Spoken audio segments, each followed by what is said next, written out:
Hi everyone, welcome to this video. This is the video about the astrology of evil. And if you've ever wondered to yourself, why do some people experience dealing with evil people in their life? Why are they born into a family with an evil parent or a parent, that's extremely controlling or narcissistic? And in this video, I'm going to talk about, whether it's through a relationship or whether it's through family or whether it's random. Um, it can be seen in astrology. These influences can be seen, and I'll explain what to look for those interested. And this is not on my main YouTube channel. This will be on the members area. So welcome if you're a member. And I'll be doing different videos related to different topics that I don't post generally. I may post this on Patreon, depending as well. So we'll see. But to start with, it's on the members area here, so on YouTube.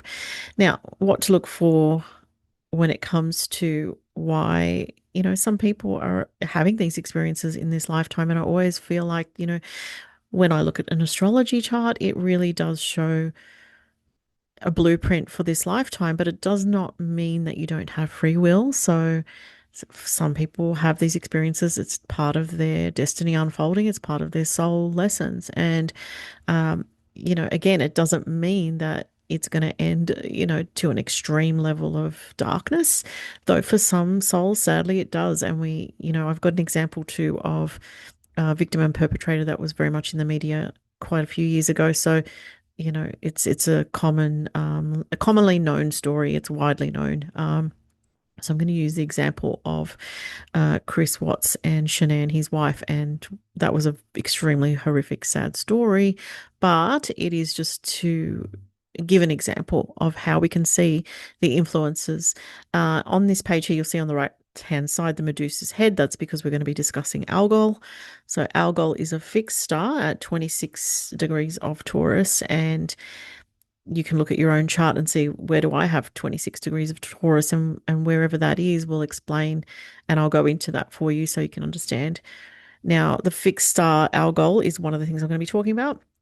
I will also discuss Pluto in this video as well. So, what to look for in a natal chart, and I might touch on also some transits where you have to be extra aware of who you're marrying, who you're committing to, things like that, and who you're allowing into your life, all these kind of things. So it's not always so simple and cut and dry to logically go, oh, I've got this transit, so I'm going to avoid everybody. It's obviously not that simple. And if it was so simple, geez, wouldn't that be easy? But the nature of these influences is often where, victims in some ways can be caught unawares. And it does not mean that even the perpetrators are always planning these things in advance. These can be things that happen under periods of time of stress where, someone has a particular transit, the victim has a particular transit, the perpetrator has a particular transit, and it's just one of those things that, with at the end of the day, in my personal belief, I do think a lot of these things are part of the soul's journey of learning. And it's sad that souls have to learn in such dark ways, but sometimes that's part of it. And we can't always understand these things from the human level of consciousness.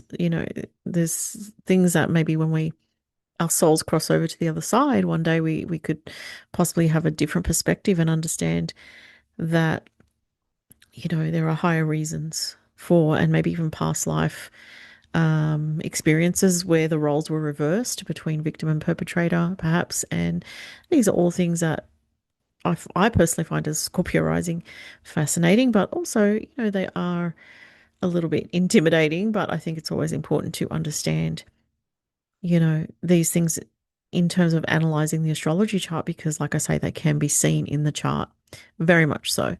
Now,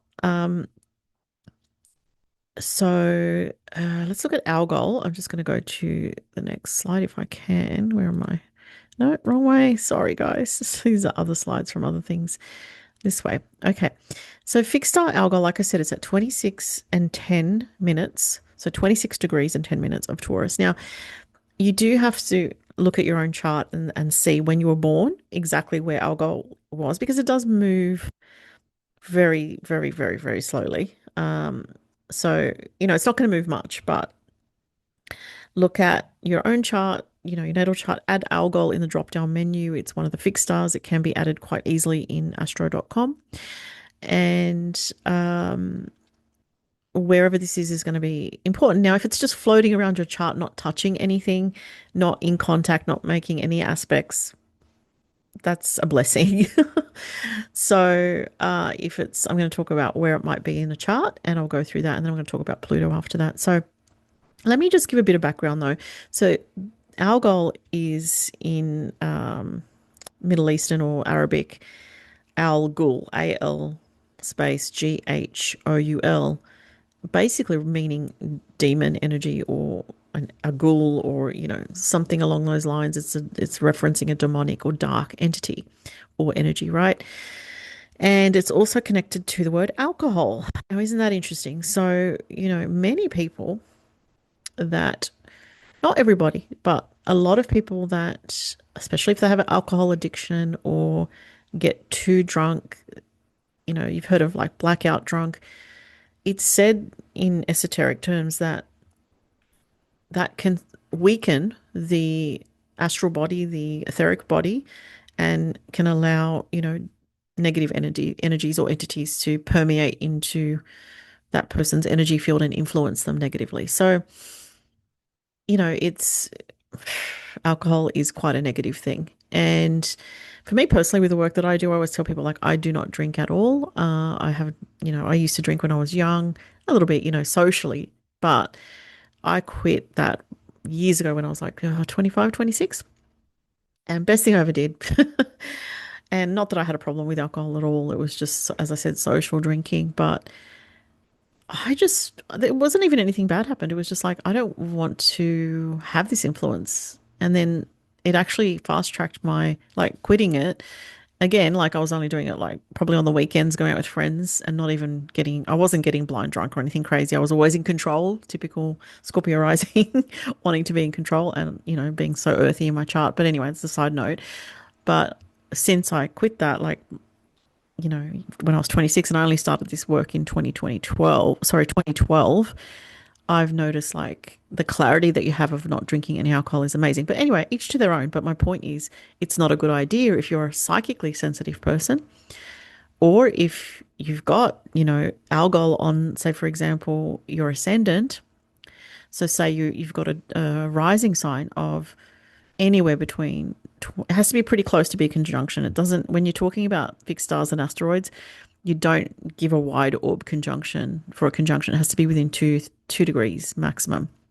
So say if you've got a 24, 25, 26, especially obviously 27 or 28 degree of Taurus rising, you need to be very, very careful with alcohol, because it can allow, these energies to come into you and affect you in a very negative way, where because it would be rising, it could be you do something that you regret. And the opposite to the rising is the seventh house. It could be triggered by another person doing something, but you yourself could take actions which can be very destructive or very dark.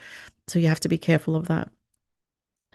If you have Algol on the descendant point, that's your relationship angle. And it doesn't have to be exactly on, it's within 1 to 2 degrees. So you could have a descendant point that's 25 degrees, 27 degrees, even 28 degrees or 24, and you still experience things in your life to do with other people being dark towards you, or other people being controlling towards you, or narcissistic or extremely selfish where it hurts you. So you have to be very aware of this, that this is something that, there's a tendency for you to be drawing this into your life. This can be based on past life issues, like I said before, unresolved karma, whatever it is, but it doesn't mean that you have to, have no boundaries and just let these things happen to you. So if you've got it on your descendant point, being protected and protecting yourself, working with the angels is very important, and trusting your intuition in situations, not getting involved in deep with people where the energy is destructive. People that are not in their heart center, people will just in their minds, or just who have a lot of negativity or have mental illness. Now, sometimes we have people like that in our family and there's not much we can do, but you can still have boundaries. You can still step back. You can still not listen. Well, you can still not get involved in things or listen to your intuition. If you were going to say, have a particular family member come over, but you just feel like that day, you know what, I've got a really bad vibe about this, cancel. Listen to your intuition, follow it. If you, um, are in a relationship and you've got that energy on your descendant point on the relationship angle in a very destructive relationship or a toxic relationship, don't feel that you have to stay put. That's the energy of Taurus, staying put too long in situations that are not good for you, that are toxic for you. So there's something for you to think about. And if you've got, 26 degrees, 27 or 25 degrees on your descendant point, you may wonder to yourself why you've attracted or had these experiences. It is, when it's in the chart like that, it is part of your soul's journey to learn. And that's something, through these experiences, whatever it is. Maybe you're learning more compassion. Maybe you didn't have compassion in your past life. Maybe you're learning more boundaries in this life. That's also another thing to look at, where your north node is, to work out what it is that you're trying to learn, to look at what, do you have to work on having more boundaries? Are you too Neptunian? Is Neptune in your chart dissolving your boundaries too much? Are you too wanting of certain things and not seeing the pitfalls and not seeing the negatives? Okay, so something to look at. If you have Algol in the fourth house or on the IC, this could be an issue with your mother or a parent that was destructive, for you. I have seen someone that has 26 degrees of Algol on their midheaven point, and the father was abusive, like very, very abusive. So the 10th house traditionally is the father, the fourth house, the mother. So, these things can be seen in the chart.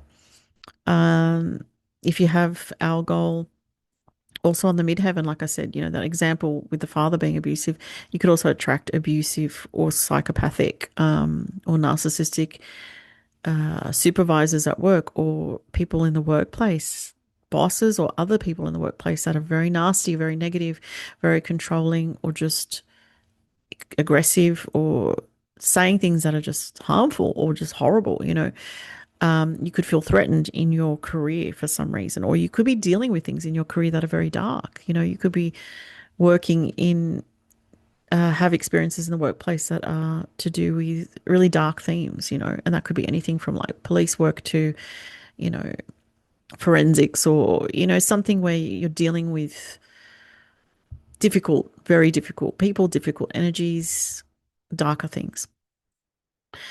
So,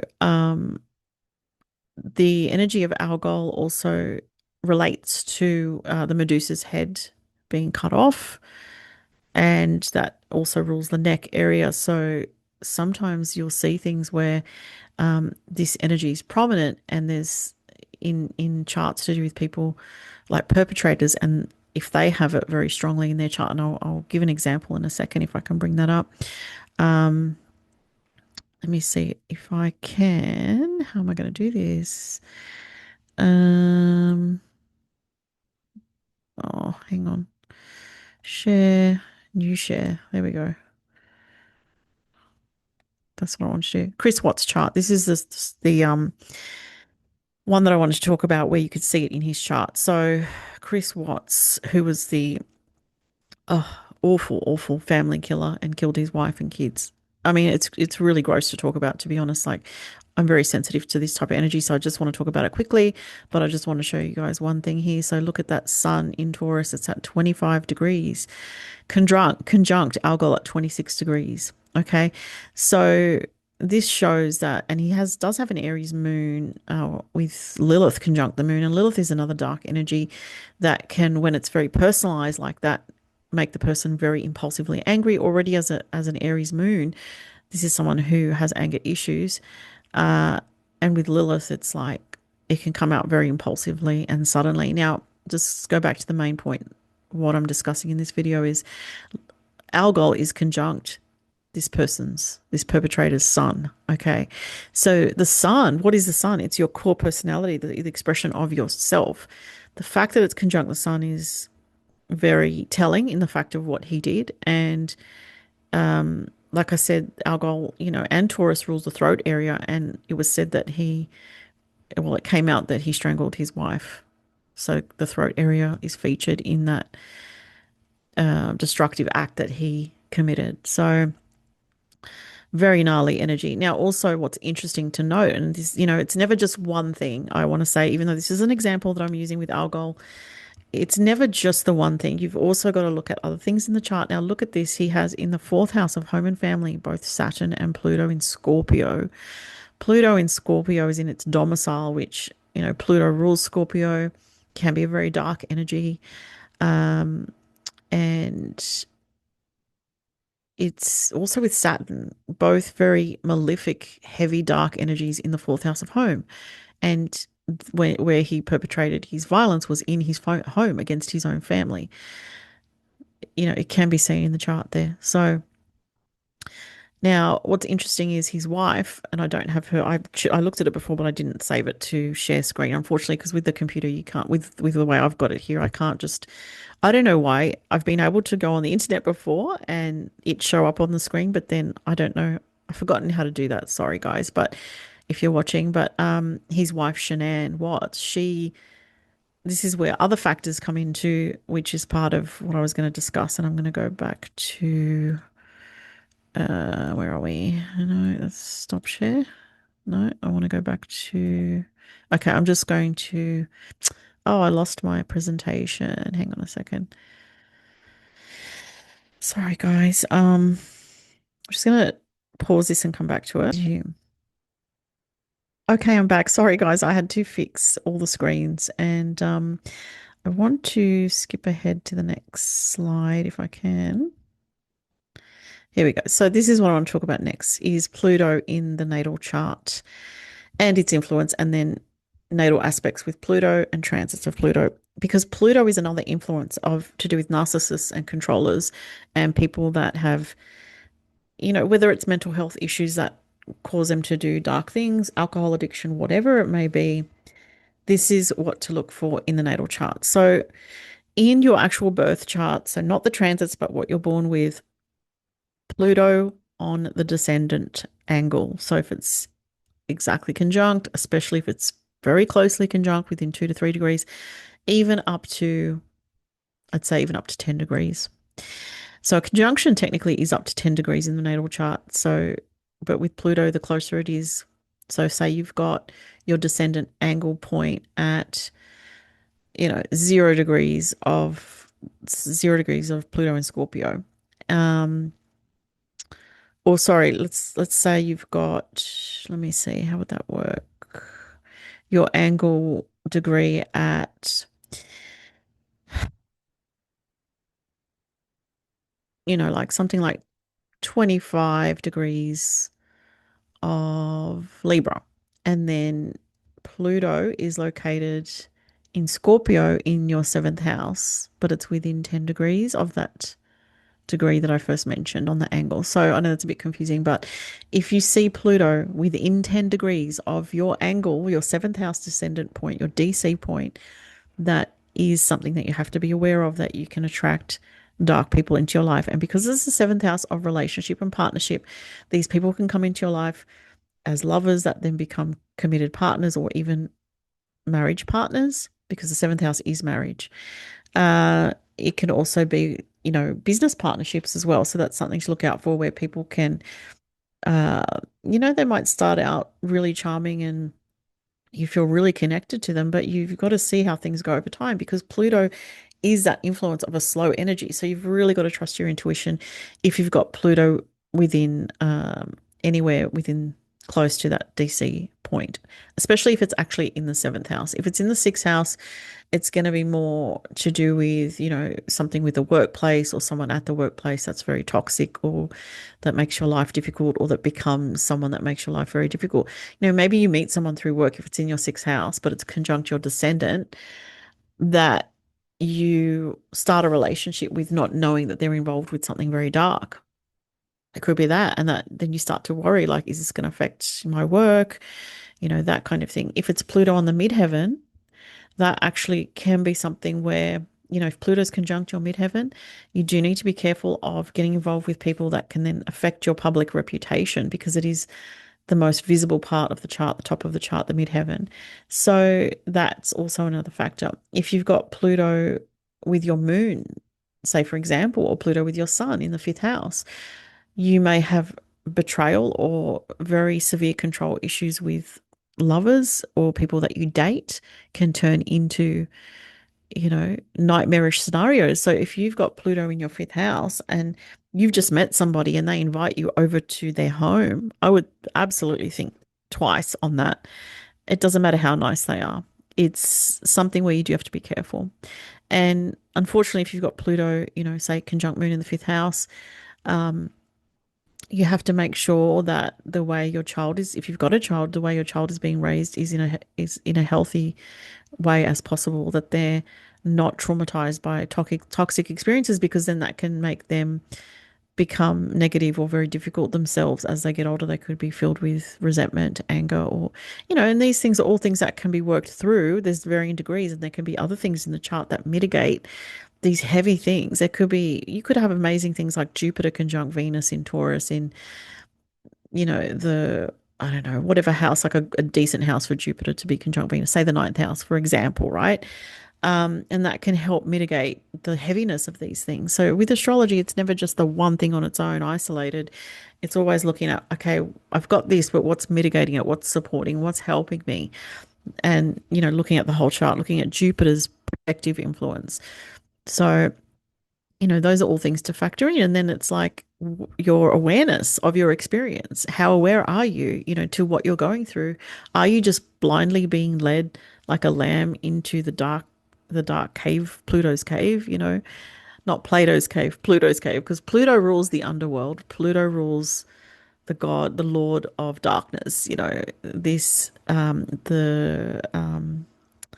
Persephone myth, where she was lured into the underworld by Hades. Okay, Hades representing this very dark figure who's in darkness, and Persephone is the innocent maiden who's out picking flowers. This is the mythology behind it, right? It's such a fascinating. If you've never looked into the mythology of Persephone and Hades, oh my goodness, and you're interested in this, you need to look into that mythology. It's absolutely fascinating and really illustrates the energy dynamic and the symbolism of these types of experiences. So, it's the innocent maiden who, she was picking flowers with her mother, Demeter, and, she lived a very innocent life on the earth level, picking flowers. And, Demeter is connected to the seasons, and that's all connected into the myth to do with Hades and Persephone mythology. So fascinating. And basically Hades fell in love with Persephone and lured her into the underworld, or did she go willingly? Was she magnetically drawn? It's all these questions. And this is what happens when you have someone who's plutonic in your life.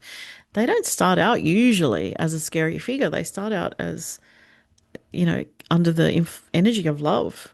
And Persephone fell in love with Hades, and he basically kind of lured her into, however you want to say it, into the underworld.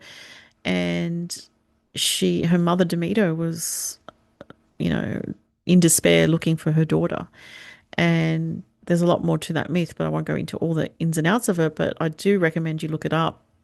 I'm sure there's videos on YouTube where you can look up videos about the myth of Persephone and Hades, and also about her mother Demeter. But she was innocent. She was an innocent maiden, and going into the underworld changed her.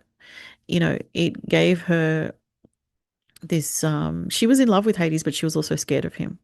So doesn't that tell you a lot right there about these types of relationships? The narcissistic, controlling, and sometimes someone's father is that way, and the child still loves the father, wants to be in the father's life, or still loves the father but sees that he has this dark side to him. And it's not always straightforward. People always think, oh, how do people, why do people put up with these situations or whatever it is? It's not always easy, because often the person feels trapped or they don't have support. So I think Persephone, the innocent maiden, she's basically locked into the underworld in this deep cave. She can't get out without Hades' help. And then in the end, there's some kind of agreement that's come to in the mythology where she stays underground with him for part of the year and spends the rest of the time with her mother for the rest of the year. And when she's with her mother, that's said to be the springtime. So, bit of mythology behind it, which is really truly fascinating and poignant to the influence itself of Pluto. But if you have Pluto, in the 12th house, your enemies can be hidden from you. You may not see this person, this situation coming. But not just having Pluto in the 12th house, it really does have to aspect something like, say, oppose your Venus. People can get obsessed with you, or there can be difficulty in separating yourself in a relationship once you're in one that's like become very negative or very destructive. And it may not start out that way. Usually it doesn't. So Pluto energy is very slow. It's a magnetic energy. You feel pulled towards it. You feel this energy of inexorably being drawn into something, and you may not know why. And these are the mysteries of life, of why do people have these types of experiences. Um, I don't know if I said before, but when I'm talking about Pluto now, when I looked at Chris Watts' chart before, his wife, who he unfortunately sadly unalived, she had at the time of her passing Pluto conjunct her Capricorn sun when Pluto was in Capricorn. So Pluto was retrograding back to, so she already had Pluto go over her sun previously. So when she had the original transit before her death, it would have been months before her death, she would have been feeling like something was off in her relationship. She would have known something was going wrong in some way, because there's no way you can have a Pluto conjunct sun transit and not pick up on that.